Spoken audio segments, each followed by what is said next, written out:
Hi, I'm Amy. I want to show you how to clean the African dwarf frog bowl. So we've got 17-day-old tadpoles in here, and there's probably about 50 to 75 in here. The water needs to be cleaned out once a day. That's because we feed them 3 times a day, and the food will collect down at the bottom. You don't want to overfeed them, but there will be some little food and it gets a little slimy. So we change out the water once a day, and I change the bowl twice every 2 days. So what I'm going to do, it's the second day that the water has been in this bowl. I've changed out the water twice, one full cycle already.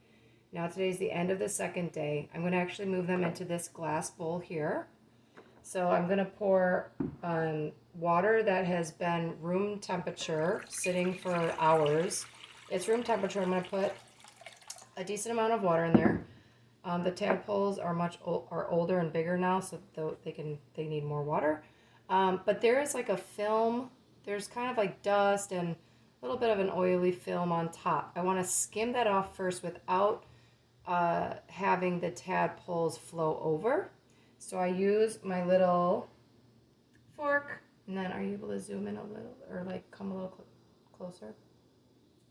I zoomed in. Okay, so I'm going to kind of just very softly shake them out of the way, and then the water, I'm going to drain the water real, like as slowly as possible, and the top film is coming off nicely. Oops. And they're quick swimmers right now by 17 days. So I'm going to do this. They are like trying to swim out. So just be really careful, especially because at this stage you've got some decent sized ones, but then you still have some really tiny ones that are still surviving somehow. So I'm going to do this until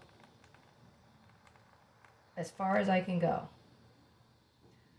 You can see I also have some live plant algae.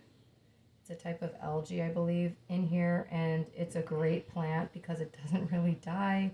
It floats. It floats and sinks, but it doesn't have to be, the roots don't have to be stuck. It has no roots, so it doesn't have to be stuck in the substrate. And it provides oxygen. So live plants are good, but dead plants are not good. It changes the pH level really quickly. So keep that in mind. That's what I'm learning. All right, so we're getting to, they're doing well swimming against the current here. Again, I'm going really gentle. I don't have a filter system on my adult frog tank. Anna, you can scan up there. This is our adult frog tank. Just stay back. Yep. So that's our adult frog tank. We've got the female and male in there. We don't have a filtration system or any like loud buzzing noises or anything. They don't really love that, and neither do I. So I just change out their water once a week. Probably about 70% change out. Right. Okay, so we're almost, this is taking, I know feels like it's taking forever. The next thing I'm going to do is siphon using one of these.